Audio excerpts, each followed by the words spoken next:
Hey guys, what's up? Welcome to S Kumar IAS. After many days, again we are starting the series of political science. So I hope that you all are doing well. And if you find these lectures useful, please like the videos, please share our channel, please subscribe our channel and spread it like a wildfire. Okay? Last class जो थी उसमें हमने political science में Machiavelli तक पढ़ा था। तो आगे मैं स्टार्ट करूं उससे पहले जस्ट एक स्मॉल रिक्वेस्ट है कि अगर आपने ये लेक्चर्स अभी तक नहीं देखे तो प्लीज प्लीज सारे लेक्चर इससे पहले के जो भी हैं जो हम आज लेक्चर ले रहे हैं प्लीज उनको देख लीजिए, क्योंकि जब तक आप पीछे के सारे लेक्चर्स नहीं देखेंगे आपको आगे के लेक्चर्स बिल्कुल भी समझ नहीं आएंगे। ठीक है, सो विदाउट मच डिले आज की कथा को शुरू करते हैं। Just as a quick recap, हमने मैकियावेली को पढ़ा था। मैं आपसे कुछ क्वेश्चंस पूछ रहा हूं, अगर आपको उन क्वेश्चंस के आंसर आते हैं देन इट्स फाइन, अगर नहीं आते हैं तो प्लीज पुराने वीडियोस देखिएगा। ठीक है, मैकियावेली को थिंकर ऑफ ट्रांजिशन क्यों कहा जाता है? दूसरा क्वेश्चन, मैकियावेली को फादर ऑफ रियलिज्म क्यों कहा जाता है? तीसरा क्वेश्चन, मैकियावेली को ऐसा क्यों कहा जाता है he was just standing on the gate of modernity? चौथा, जो मैकियावेली की बुक है, फेमस बुक है द प्रिंस, उसके अंदर मैकियावेली प्रिंस को क्या क्या एडवाइस देता है? रिलीजन के बारे में, स्टेट क्राफ्ट के बारे में, अपने एनिमीज से डील करने के बारे में। मैकियावेली के कुछ फेमस स्टेटमेंट्स अगर आपसे पूछा जाए, कितने स्टेटमेंट्स हैं जो आप बिना देखे याद कर सकते हो? For example, the prince should be feared than loved, the prince should be clever like fox and brave like lion. The third one, Machiavelli says that the prince should use the religion rather than being used by the religion। इन सब statements के क्या मतलब है? थोड़ा introspection कीजिए, अगर समझ में आता है तो ठीक है, अदरवाइज आप नीचे कमेंट बॉक्स में भी पूछ सकते हैं, पीछे के वीडियोस भी देख सकते हैं। सो आज के लेक्चर में हम स्टार्ट करेंगे थॉमस हॉब्स। फ्रेंड्स, मुझे लगता है कि ये चीज़ बार बार बताने की ज़रूरत नहीं है कि किसी भी थिंकर को पढ़ने के लिए उसका टाइम को जानना बहुत ज़रूरी है। सो जो भी पुराने लेक्चर्स में मैंने एडवाइस दिए प्लीज उनको माइंड में रखिएगा। थॉमस हॉब्स जो थे, he was an English philosopher considered to be one of the founders of modern political philosophy. Hobbes is best known for his 1651 book Leviathan, in which he expounds the influential in formulation of social contract theory. हमने पहले भी पढ़ा था social contract क्या होता है। ठीक है, लोगों के बीच में या तो लोगों और स्टेट के बीच में का जो एक जिसको बोला जाता है ना, लिखा पढ़ी जिसको बोलते हैं हिंदी के अंदर, कि भाई आपस के बीच समझौता होता है, एक लिखित समझौता, कॉन्ट्रैक्ट उसको कहा जाता है। So he is the founder of social contract as well.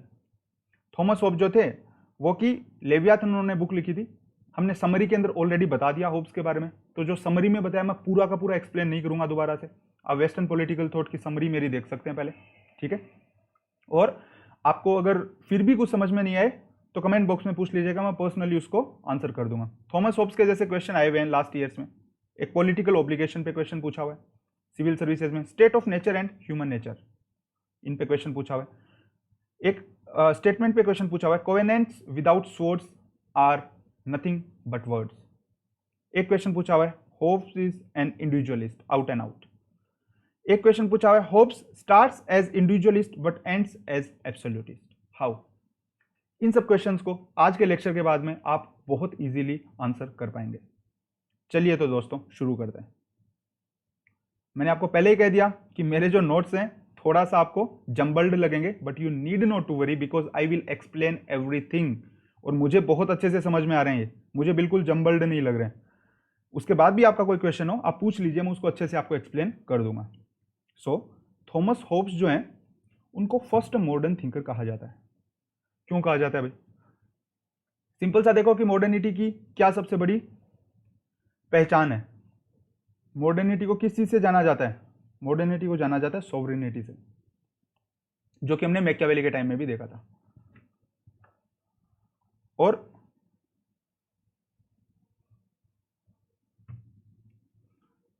और इसीलिए हॉब्स जो हैं उन्होंने पहले वो परसेंटेज जिन्होंने कंप्लीट थ्योरी ऑफ सॉवरेनिटी दी थी थॉमस हॉब्स ने, इसलिए भी उनको क्या कहा जाता है? First modernist, first modern thinker. And Thomas Hobbes is also the most criticise like Machiavelli. क्यों? क्योंकि हॉब्स जो है वो सच बोलते हैं, जो सच बोलते हैं लोग उनको पसंद नहीं करते। ठीक है, हम आगे देखेंगे किस तरीके से। and he was the, it is the most essential feature, sovereignty, it is the most essential feature of the modern nation state. That's why Hobbes is called the first modern thinker. Okay, so then yes, we can say like that, that if Machiavelli was Copernicus, then Hobbes was Galileo. I need not to explain why. किसी को समझ में नहीं आए तो पूछ लीजिएगा comment के अंदर. Then second point is Hobbes is called the scholar of bourgeois class. Why? Why Hobbes and Machiavelli are called the scholars of bourgeois class? Well, the reason is क्योंकि होब्स और मैकियावेली दोनों ही क्या करते हैं, वो जो स्टेटस को है, जो स्टेट है, उसको बचाने की काम करते हैं. मैकियावेली प्रिंस को किस लिए एडवाइस देता है? ताकि स्टेट की फंक्शंस अच्छे से चल सकें. मैकियावेली प्रिंस को क्या एडवाइस देता है? कि लोगों की प्रॉपर्टी और जो पोजेशन उनका है उसको प्रिंस को प्रोटेक्ट करना चाहिए. थॉमस होब्स के अंदर भी हम देखेंगे कि वो किस तरीके से इंडिविजुअल्स को या फिर जो एक हिसाब से सेल्फिश जो डिज़ायर्स होते हैं, मटेरियल डिज़ायर्स होती हैं, उसको किस हिसाब से प्रोटेक्ट करने की थॉमस होब्स बात करता है. इसीलिए इसको भी बुर्जुआ क्लास का स्कॉलर. क्यों? क्योंकि अगर ऑर्डर मेंटेन रहेगा, अगर लॉ एंड ऑर्डर रहेगा, कानून व्यवस्था बनी रहेगी, तो उसकी वजह से होगा क्या? उसकी वजह से बिजनेस बहुत अच्छे से चल सकेगा. And if business works then who gets benefited? bourgeois class. Very simple. So they are called the scholar of bourgeois classes. Hobbes is originator of utilitarianism. We will see it in detail. किस तरीके से Hobbes को utilitarianism का originator कहा जाता है. Utilitarianism क्या होती है? That the utility of a particular object. For example, मान लीजिए ये पानी की बोतल है. मैं इस पानी की बोतल को सिर्फ इसलिए रख रहा हूं क्योंकि इसकी यूटिलिटी है मेरे लिए. जिस दिन मेरे लिए ये यूटिलिटी इसकी नहीं रह जाएगी, I will just throw it into the dustbin. Utilitarianism simply speaks that भाई जब तक कोई आदमी कोई काम आ रहा है ना, यूटिलिटी है उस चीज़ की, तब तक उसको यूज़ करो. एक क्रूड एग्जांपल में मैं आपको समझा रहा हूँ इस चीज़ को. Utilitarianism basically focuses on utility of the objects और people like that. So how Hobbes is utilitarian? वो किस तरीके से, एक हिसाब से स्वार्थी बोल सकते हो, ठीक है. तो किस तरीके से होब्स जो है वो ओरिजिनेटर है यूटिलिटेरियनिज्म का. We will see it. And then we can just as a, मैंने आपको बोला था कि टाइम को जानना बहुत जरूरी है किसी भी थिंकर को. तो होब्स जो थे उनका टाइम क्या था? उनका टाइम था, he represents the civil war, the Puritan revolution of the British history 1649. और प्यूरिटन रिवॉल्यूशन हम सबको पता है काफ़ी ब्लडी रिवॉल्यूशन था. उसके अंदर पूरा एनार्की हो गई थी ब्रिटेन के अंदर. सो इस चीज़ को आप हाईलाइट ध्यान रखिएगा कि जब सोशल कॉन्ट्रैक्ट है तो उसके अंदर क्या होगा? सोशल कॉन्ट्रैक्ट के अंदर होब्स ह्यूमन नेचर को डिफाइन करेगा. सोशल कॉन्ट्रैक्ट का आपको बताया था ना समरी के अंदर सारे स्टेप्स होते हैं. तो उसी तरीके से थॉमस होब्स, अब आप देखिए कि वो ह्यूमन नेचर को देखेगा, क्योंकि स्टेट ऑफ नेचर, किसी भी सोशल कॉन्ट्रैक्ट जो थ्योरी होती है उसका सबसे पहला स्टेप होता है स्टेट ऑफ नेचर. उसको डिफाइन किया जाता है कि भाई स्टेट ऑफ नेचर कैसा होता है. हमने होब्स में भी देखा, उसके बाद में लॉक मिल, उन सब के अंदर भी हम इस चीज़ को देखेंगे. तो जब ये ब्लडी रिवॉल्यूशन के टाइम जो स्कॉलर रहा है, तो उसका ह्यूमन जो नेचर है उसके लिए कैसा व्यू होगा? Just you just think about it, we will discuss it later on. Then जो थॉमस होब्स होते हैं, क्योंकि वो सिविल वार को रिप्रेजेंट कर रहे हैं, वहाँ पे क्या होता है, फैक्शंस होते हैं ब्रिटेन के अंदर, रॉयलिस्ट के बीच में, एंटी रॉयलिस्ट के बीच में, प्रोटेस्टेंट, कैथोलिक, सारे के सारे लोग एकदम बटे हुए होते हैं. तो कंप्लीट केओस की सिचुएशन होती है, कोई लाइफ की सिक्योरिटी नहीं होती है. एंड होब्स का जो मेन कंसर्न है वो है प्रिजर्वेशन ऑफ लाइफ. ये की वर्ड है, इसको याद रखिएगा. थॉमस होब्स का की कंसर्न है. कोई भी थ्योरी क्यों दी जाती है भाई? कोई भी थ्योरी, एक बंदा जो होता है वो किसी भी प्रॉब्लम को एनालाइज कर लेता है, कंटेम्प्रेरी प्रॉब्लम को, and he gives practical solution, that is called theory. इसीलिए किसी तरीके से कोई पॉलिटिकल फिनोमिना को ऑब्जर्व कर लेता है and then step by step अगर वो सॉल्यूशन दे सके, वही तो पॉलिटिकल थ्योरी होती है. तो होब्स जो है उनकी पॉलिटिकल थ्योरी के अंदर प्रिजर्वेशन ऑफ लाइफ जो है वो फर्स्ट कंसर्न है. And then Hobbes, first person to establish right to life, self-preservation as supreme natural right. I need not to explain why. Right to life को क्यों Hobbes जो है वो supreme natural right बोलता है, I already explained. Then Hobbes says that even state cannot take it away in arbitrary manner. मतलब बाकी सब स्टेट को दे दिया होब्स ने, बट एक चीज़ नहीं दी, राइट टू लाइफ. क्यों? क्योंकि भाई मर रहे हो तो पहले बचो तो सही, बाकी चीज़ें तो बाद की बात है. Then 7th point, Hobbes is called greatest of all absolutist. क्यों भाई? एब्सोल्यूटिस्ट क्यों बोला जाता है होब्स को? क्यों? क्योंकि अपनी लेवियाथन बुक के अंदर होब्स स्टेट को क्या देता है? आउटराइट पावर देता है। लेवियाथन का मतलब होता है सी मॉन्स्टर। होप्स जो होता है वो स्टेट के मतलब सिर्फ स्टेट आपकी लाइफ नहीं ले सकता है, उसके अलावा स्टेट एब्सोल्युटली एनीथिंग, कुछ भी ले सकता है, आपके कोई भी राइट को ले सकता है स्टेट। इसीलिए क्या ग्रेटेस्ट ऑफ एब्सोल्यूटिस्ट भी है, इंडिविजुअलिस्ट भी है। इंडिविजुअलिस्ट क्यों है? क्योंकि होप से पहले किसी ने राइट टू लाइफ का सुप्रीम राइट नहीं दिया था। देखिए डाइकोटोमी है ना, इंडिविजुअलिस्ट मतलब जो इंडिविजुअल राइट्स को प्रिजर्व कर रहा है। अब होप से पहले क्योंकि किसी ने राइट टू लाइफ नहीं दिया इसलिए ये ग्रेटेस्ट इंडिविजुअलिस्ट है। But at the same time क्योंकि स्टेट को होप्स ने सुप्रीम पावर दिया तो ये ग्रेटेस्ट ऑफ ऑल एब्सोल्यूटिस्ट भी है। ये चीज़ क्लियर हो जाएगी जब हम आगे पढ़ेंगे। सो देन जो सेंट्रल कंसर्न है होप्स की थ्योरी का वो है ऑर्डर। होप्स क्या चीज़?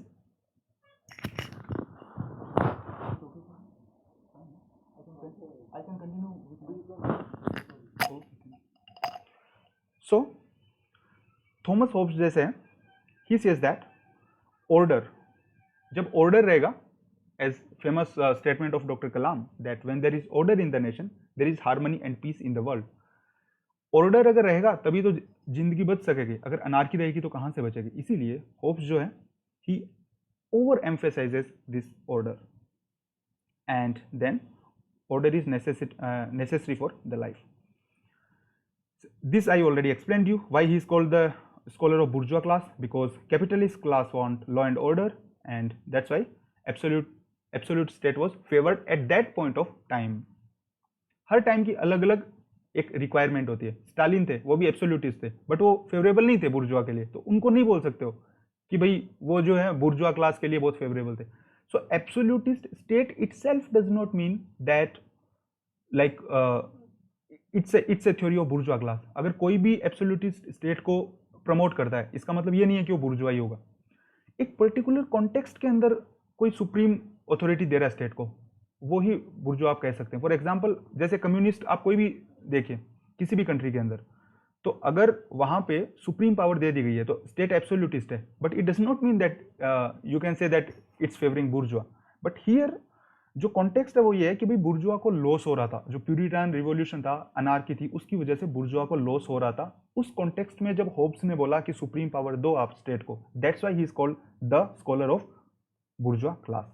ओके, सो देन एक जस्ट फुट नोट अपन समझ सकते हैं कि भाई होब्स को पढ़ क्यों रहे। कोई भी स्कॉलर को पढ़ते हैं तो उसका रीजन होता है। For understanding Hobbes and understanding principles and practices of the modern nation state, आज का जो नेशन स्टेट है, ठीक है, उसको समझने के लिए आपको होब्स की थ्योरी को समझना ही पड़ेगा। ये होब्स की यूटिलिटी है, ठीक है। अब हम होब्स की जो यूटिलिटेरियन है वही थ्योरी हम उसी पे अप्लाई कर रहे हैं, है ना, कि होब्स को क्यों पढ़ रहे हैं। What is utility of Hobbes? Utility is कि आज का अगर नेशन स्टेट आपको समझना है, कैसे इंडिया अगर काम कर रहा है, अभी आप देख रहे हैं ना, लोगों के जैसे राइट्स को प्रोटेक्ट करने के लिए स्टेट क्या ले लेते हैं, कई बार लेवियाथन का रोल ले लेते हैं ना। इंडिविजुअल राइट्स जो हैं, ह्यूमन राइट्स हैं, I should not use the word human rights but individual rights, और इनके ऊपर for example ban on internet, ठीक है। अब स्टेट के पास पावर है ना आपके मूवमेंट के ऊपर, इमरजेंसी पावर, आर्टिकल 368, आर्टिकल 350, आप आर्टिकल 356 यूज ले लीजिए, ठीक है। तो स्टेट क्या कर रहा है इसके अंदर? स्टेट जहां पे उसको लग रहा है कि एक हिसाब से लोगों की अब बोलने को इसमें डाइकोटोमी है, बट ठीक है, समझने के लिए हम ये समझ सकते हैं कि भाई स्टेट को कैसे आउटराइट पावर दी गई है ना। इमरजेंसी प्रोविजन है हमारे कॉन्स्टिट्यूशन के, जो भी वो एक हिसाब से लेवियाथन स्टेट को दिखाते हैं। सो मॉडर्न नेशन स्टेट की फंक्शनिंग को अगर समझना है कि स्टेट क्या हो जाता है, एकदम मॉन्स्टर की तरह हो जाता है, उसके लिए हमें होप्स की थ्योरी को समझना पड़ेगा। किसी भी चीज़ का इवोल्यूशन कैसे होता है, आज का ये जो नेशन स्टेट है कैसे इस तरीके से काम कर रहा है, that will be very clearly understood if we understand Thomas Hobbes, and that's why he is called the first modern thinker, क्योंकि होब्स की जो फिलोसॉफी है उसी के ऊपर ये सारी की सारी चीज़ें बेस्ड है, मॉडर्न अगर आप देखते हैं तो। Okay, let's move now. Hobbes की मैथडोलॉजी क्या है? थॉमस होब्स जो है, because he belong to the like age of, आप बोल सकते हैं एनलाइटनमेंट का जो एज था वो तो मैकियावेली का एज था। होब्स जो था उसके वक्त industrial revolution was on full swing. Okay, so Thomas Hobbes tries to bring the scientific method, ठीक है। क्यों? क्योंकि अब जैसे होता है ना, कोई भी चीज़ फैशन में होती है, तो आप लोगों को उसी के थ्रू समझाने की कोशिश करते हो। तो होब्स ने सोचा भाई साइंस का बड़ा मतलब सिक्का चल रहा है इस वक्त, तो let us like explain the things to the people in the words of science. So then Hobbes tries to explain, try to build his theory based on scientific method. Hobbes अपने मेथड को क्या बोलता है? Scientific method. क्यों बोलता है? Late us सी। एक literal sense के अंदर ये साइंटिफिक मेथड नहीं है, क्योंकि मतलब जो सोशल साइंसेज होती हैं या फिर जो होता है ना लिबरल आर्ट्स जो है, आर्ट्स के अंदर कोई वो नहीं होता है, 2+2 4 नहीं होता है ना। फिलोसॉफी के अंदर 2 और 2 22 हो जाते हैं, यहाँ पे 2 और 2 4 ही हो ये जरूरी नहीं है। It's not a arithmetic, but as far as possible he try to construct a model which look scientific, that's why just it is called the scientific model. Thomas Hobbes says that, like Hobbes से पहले अगर आप देखें जो डेस्क्रेट्स जो हैं French mathematicians हैं, उन्होंने एक स्टेप्स दिए थे, यू नीड नॉट टू मतलब क्रैम देम, उनको कोई याद करने की जरूरत नहीं है, समझाने के लिए बताए जा रहे हैं। ये चीज़ें डायरेक्ट एग्जाम में कभी नहीं पूछी जाएंगी, जस्ट बताने के लिए कि भाई किस तरीके से जो सोशल साइंसेज है उसमें साइंटिफिक मेथड को लाया गया है। तो मतलब ये जो थिंकर हैं ये बोलते हैं कि भाई कोई भी साइंटिफिक अप्रोच है उसके लिए क्या चीज़ें ज़रूरी हैं। First you observe the phenomena, then you divide it into the parts, then you establish the correlation, then you give cause effect relationship and then build a theory. तो होब्स बोलता है भाई चलो हम भी लगा देते हैं, है ना, इसी चीज़ को लगा देते हैं तो कम से कम लोग साइंटिफिक तो बोल देंगे, विज्ञान की भाषा में बोल देंगे, तो लोगों को थोड़ी ग्रेविटी फील होगी। सो देन होब्स क्या बोलता है? Hobbes brings the motion of particles in the mind. Hobbes कहता है कि भाई ह्यूमन ब्रेन जो है वो पार्टिकल से बना हुआ है। क्या बना हुआ है? पार्टिकल से। और जो ब्रेन के अंदर particles are in the state of motion, and he says that कि मैन की जो नेचर होती है, अब होब्स कैसी नेचर बताएगा? जो प्यूरिटन रिवॉल्यूशन हुआ है, ब्लड शेड कर रहे हैं, तो होब्स क्या बताएगा? होब्स पैसिव एक व्यू लेगा, वो ह्यूमन नेचर को क्या बताएगा? पजेसिव, सेल्फिश, इस तरीके से सब चीज़ें बताएगा कि इंसान जो है वो पेन को अवॉइड करना चाहता है and he want to get pleasure, and on the basis of analysis of working of the human mind, Hobbes conclusion of the nature, जो नेचर है उसका कंक्लूजन क्या देता है? वो बोलता है कि भाई इंसान जो है वो यूटिलिटेरियन है, इसीलिए इसको फादर ऑफ यूटिलिटेरियनिज्म कहा जाता है। क्यों कहा जाता है? क्योंकि होब्स पहला थिंकर होता है जो कि इस स्टिग्मा को हटा देता है कि इंसान सेल्फिश क्यों है। होब्स कहता है भाई इसी तरीके से बना है, इंसान का जो ब्रेन है ना, ब्रेन उसमें मोशन ऑफ पार्टिकल्स है, वो इस तरीके से इंसान का ब्रेन ही इस हिसाब से फंक्शन करता है कि वो प्लेजर को सीक करता है और वो पेन को अवॉइड करता है। ठीक है, अब ये बोतल है, इसके अंदर पानी है, अगर बोतल को हिला रहे हैं तो पानी जो वाटर इज फ्लोइंग। अब कोई बोले कि भाई ये पानी फ्लो कर रहा है, इसमें क्या कोई बुरी बात है? ये पानी का नेचर है, फ्लो करना पानी का नेचर है ये। अब ये जब फ्लो कर रहा है तो इसमें कोई गलत बात है ही नहीं। उसी तरीके से जब हमारा ब्रेन ही इस तरीके का है कि भाई वो हमेशा ही प्लेजर को सीख करता है और पेन को अवॉइड करता है, तो अगर वो सेल्फिश है तो इसमें कोई बुरी बात है ही नहीं। होब्स कहता है यही तो इंडिविजुअलिस्टिक नेचर है, और इसी को तो यूटिलिटेरियनिज्म कहा जाता है कि भाई हर इंसान क्या स्वार्थी है। होब्स के वर्ड के अंदर यूटिलिटी को देखता है वो, और यूटिलिटी क्या होती है? हर इंसान प्लेजर को प्राप्त करना चाहता है, he wants to get pleasure and he want to avoid the pain. That's why being utilitarian is not a stigma. Hobbes says this is the natural state of a human being. There is nothing wrong in that. And Hobbes जो है इसके लिए क्या क्या use करते हैं हम बहुत ज्यादा डिटेल में नहीं जाएंगे। होब्स फिजिक्स के कॉन्सेप्ट, साइकोलॉजी, ज्योमेट्री, ये सब यूज लेते हैं। पार्टी जो अगर किसी ने साइंस वगैरह पढ़ा है तो जैसे होता है ना टिंडल इफेक्ट और वो सब चीजें पढ़ते थे फिजिक्स के अंदर। So all these things he just try to construct these things. I want go into the details क्योंकि उस तरीके से कोई मॉडल को नहीं पूछेगा। बट एक की वर्ड है जिसको आप याद रख सकते हैं, वो है होब्स का रिजोल्यूटिव कंपोजिटिव मेथड। ये की वर्ड है, बस ये याद रखिएगा कि होब्स जो है वो कौन सा मेथड यूज लेता है? रिजोल्यूटिव कंपोजिटिव मेथड को यूज लेता है। ठीक है, किस तरीके से? ये 3-4 चीजें याद रखना। Hobbes uses resolutive compositive method. He explains his theory is based on the motion of particles in the human brain. He says that man is pain avoiding, the nature of man is pain avoiding pleasure seeking. ठीक है, और इसी तरीके से वो बोलता है कि utilitarian is the basic characteristics of human being. ये 3-4-5 चीजें याद रखना, ये की पॉइंट्स हैं, की वर्ड्स हैं, इसी को आपको याद रखना है। इसी तरीके से वो अपनी थ्योरी को बिल्ड करता है। And then he says that कि जो ओरिजिन ऑफ डिजायर्स है, that observation of word material things of pleasure, acquiring them for happiness. बस ये वही चीज़ है जो मैंने आपको बता दिया कि भाई पार्टिकल, जो मोशन ऑफ पार्टिकल्स है वो इसी तरीके से होता है कि आदमी क्या करता है, प्लेजर सीकिंग करता है। उसका मतलब जो हमेशा नेचर रहता है, भाई मैं खुशी ढूंढ लूँ, खुशी ढूंढ लूँ।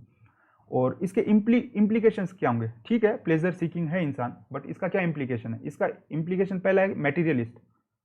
क्यों? क्योंकि भाई मेटीरियल चीज़ों में मज़ा आता है ना। अगर मान लीजिए ये वोडका है, ठीक है, तो इसको पीने में मज़ा आएगा ना मेरे को,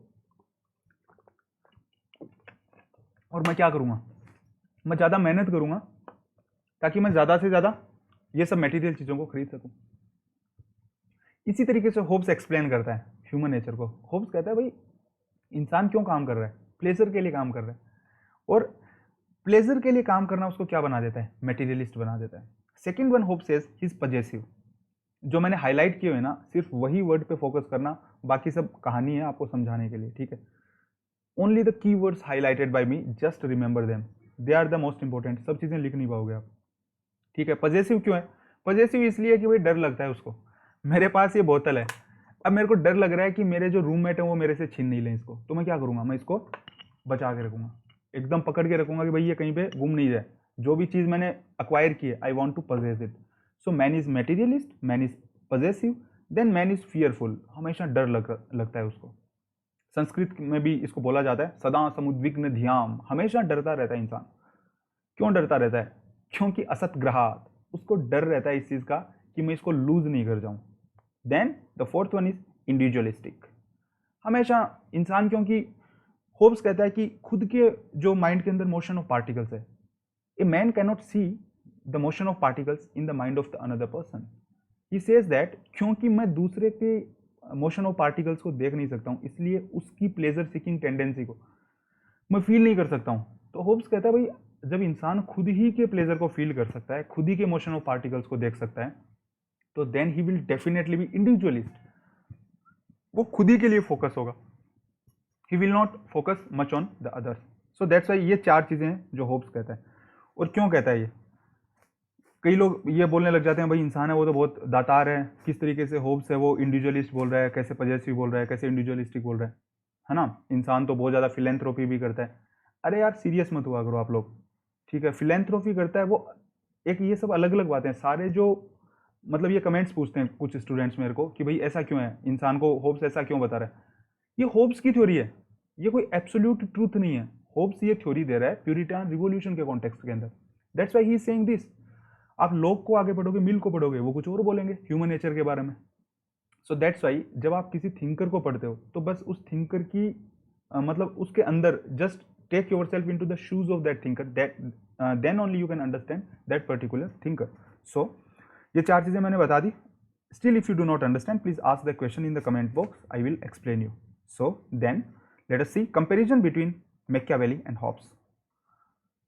पूछा नहीं जाता है, बट कहीं कोई ब्राउनी पॉइंट लिखना हो अगर आपको, ऐसे ही जैसे मैकियावेली का क्वेश्चन आया है, तो ये जो कुछ फेवरेबल चीज़ें हैं, you can just say that like Hobbes के अंदर भी ये है। For example both belong to the bourgeois class, like both are the scholar of the bourgeois class and they have similar view on the human nature. Machiavelli भी same चीज़ बोलता है, the man is selfish, और same चीज़ें Hobbes बोलता है individualist and fearful. Same चीज़ आपका मैकियावेली और होब्स दोनों बोलते हैं। And Machiavelli explains this on the basis of observation, whereas Hobbes logically establishes and explains. Hobbes particle of motion, resolutive, compositive method, इन सबको लिया था। मैकियावेली जस्ट ऑब्जर्वेशन, जो हिस्टोरिकल इंपीरिकल मेथड होता है हिस्ट्री को बताने का, कि वो हिस्ट्री के ऊपर ज़्यादा फोकस करता है Machiavelli. So that's why he says that the prince should be wise.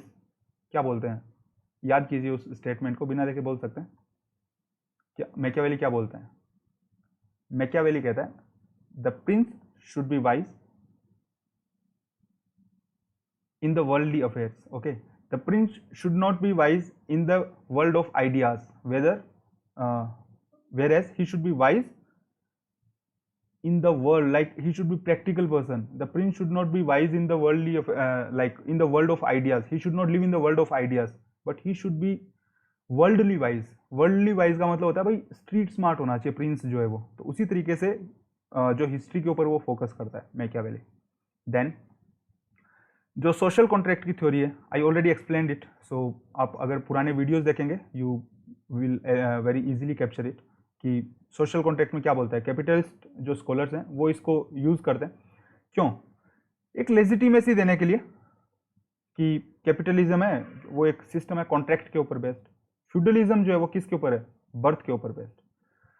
तो ये वही वाला टाइम है, मैकियावेली में हमने जो ट्रांजिशन टाइम का डिस्कस किया था, फ्यूडलिज्म जो थी वो ब्रेक हो रही थी, सेकुलरिज्म आ रही थी, मॉडर्निटी आ रही थी, साइंस आ रही थी, और इसी तरीके से जो कैपिटलिज्म जो है इंडस्ट्रियल रिवॉल्यूशन के टाइम आ रहा था। और वो चीज़ें किस पे डिपेंड करती हैं, कॉन्ट्रैक्ट के ऊपर, और कॉन्ट्रैक्ट फ्री चॉइस के ऊपर डिपेंड करता है। So I think no need to explain it, still you do not understand, please ask the question, feel free to ask as many question as possible, and you can compare Indian constitution that where people entered in a contract with the state, people of India, we the people of India, what preamble of India says, we the people of India, that means our constitution is a sacred document where we the people of India we come into a contract. Okay, best example है हमारा constitution जो है, जो उसकी पहली जो line है वही we the people of India, that means people are coming into a contract, they are abiding, the Indians are abiding that no matter what our religion is, no matter what our caste is, no matter what our gender is, no matter what my personal beliefs are, we all agree that we will abide by this document. Okay, मुझे अच्छा लगे या नहीं लगे, it does not matter. ठीक है, किसी का धर्म अलग हो सकता है, उनकी थिंकिंग अलग हो सकती है, कुछ भी अलग हो सकता है, but still we the people of India we strictly believe that we will follow this document. So this is called social contract. Social contract में ये होता है भाई, लोग आते हैं, या तो लोगों का आपस में कॉन्ट्रैक्ट होता है, या लोग जो है वो स्टेट के साथ नेगोशिएट करके कॉन्ट्रैक्ट करते हैं. I hope that social contract is more और less clear. And then Indian it is called popular sovereignty, है ना. कहने को तो भाई लोग ही सोवरेन है, असल के अंदर ठीक है जो है वो है, but over sovereignty is called popular sovereignty. क्यों? क्योंकि we the people of India, हमने इस कॉन्स्टिट्यूशन को बनाया हमारे ही ऊपर, खुद को रूल करने के लिए. Government by the people for the people. Okay. And social contract denotes the conception of constituent assembly. Constituent assembly जो थी, मतलब उसके अंदर आप बोल सकते हैं, क्योंकि वहां पे वो डॉक्यूमेंट जो फ्लूइड फॉर्म से एक प्रैक्टिकल शेप ले रहा था, सो वहां पे ये सोशल कॉन्ट्रैक्ट डिजाइन हुआ था. एंड जो मेथोडोलॉजी है जो सोशल कॉन्ट्रैक्ट की, either like you need not to remain, कोई आपसे ये नहीं पूछेगा कि सोशल कॉन्ट्रैक्ट की मेथोडोलॉजी को जो है वो एक्सप्लेन कीजिए. जस्ट मतलब कुछ की पॉइंट्स बताने के लिए मैंने कुछ पॉइंट्स दिए, and then I will explain. आपको बस समझ में आना चाहिए कि सोशल कॉन्ट्रैक्ट है क्या, इसीलिए इन चीज़ों को एक्सप्लेन किया गया. बाकी no need to mug them up. कोई भी क्वेश्चन ऐसा नहीं आता है कभी भी कि भाई सोशल कॉन्ट्रैक्ट जो है उसके कौन से स्टेप्स हैं उनको एक्सप्लेन कीजिए. Never they ask question like that. So social contract के अंदर 4-5 स्टेप होते हैं. आप देखोगे सारे स्कॉलर्स वही लेते हैं. सबसे पहले they describe the human nature, then they describe the state of nature, then process of social contract, then terms and condition, and then final outcome.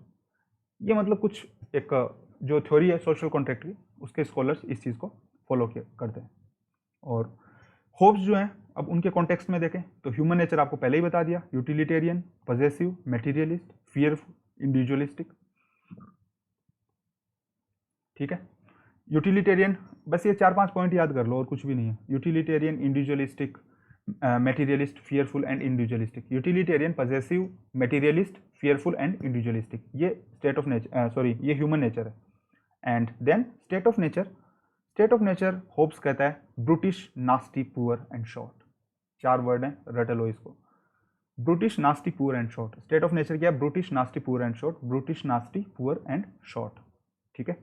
और कोई भी सोसाइटी अगर है वो मतलब अनार्की की सिचुएशन में रह नहीं सकती है, क्योंकि अनार्की अगर होगी तो क्या होगा, कोई इंडस्ट्री नहीं होगी. पता लग गया ना इसको स्कॉलर ऑफ बुर्जुआ क्यों कहते हैं होप्स को. एंड दैट्स वाई अगर अनार्की है, अगर इंडस्ट्री नहीं होगी, लाइफ को सिक्योर नहीं किया जा सकता, तो होप्स कहता है then bigger force is required. भाई ऊपर से कोई चाहिए जो लॉ एंड ऑर्डर को एनफोर्स कर सके. ठीक है, होप्स का ये बोलना है. इंसान है वो स्वार्थी है, स्टेट ऑफ ने अब सब स्वार्थी हैं, तो क्या होगा, माइट इज राइट.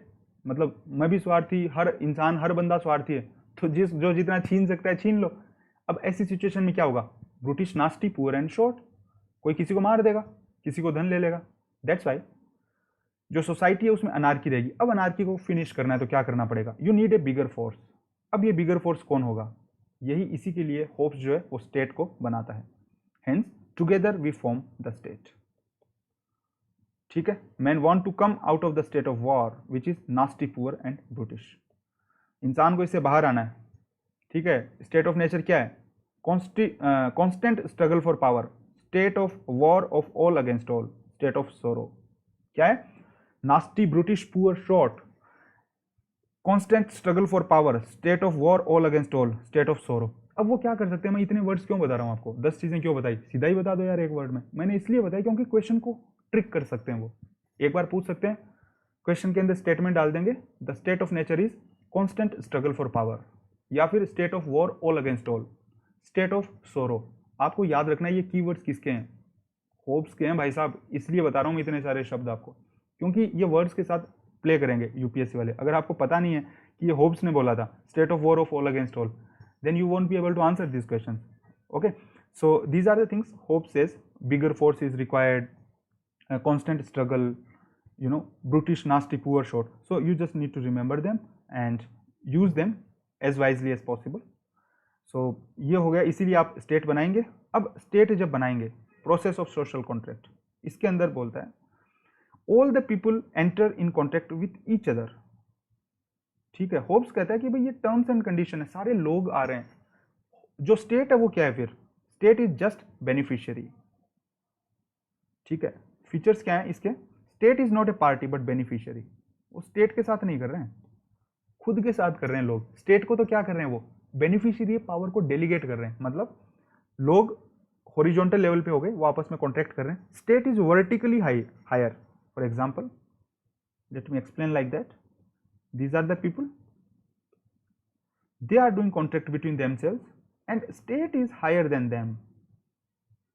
ये कॉन्ट्रैक्ट करके जो है, जो कॉन्ट्रैक्ट के चाबी जो है, एक हिसाब से की जो है, या कॉन्ट्रैक्ट को एनफोर्स करने की पावर किसको डेलीगेट कर रहे हैं? स्टेट को कर रहे हैं। स्टेट क्या है? हायर है।